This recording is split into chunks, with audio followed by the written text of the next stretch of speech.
Alright guys, as you can see that the brackets have been angled. I had to change their angle because the lights, they don't sit vertically at 90 degree, they're actually tilted a little bit forward, and for that I had to change the angle, as you can see, and to match with the angle of the lights, so this blackout panel can easily fit on it.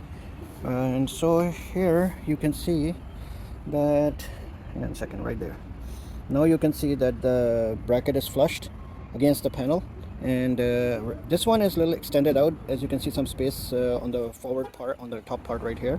So because of this panel is not going inside this cavity of the lights in the body, so I have to trim this a little bit, but everything else lines up. Like when I press it, you can see, and I will have to get that lock out, otherwise you can see there's going to be a bulge coming out, on the back. It's not going to be flat, so to avoid that bulge I will definitely have to, you know I will have to see. Even with this is almost flushed, the angle, I have to just push the bracket back, and so is this one right here. You can see that.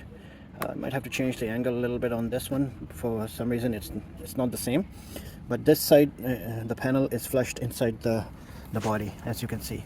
And right here is the gap.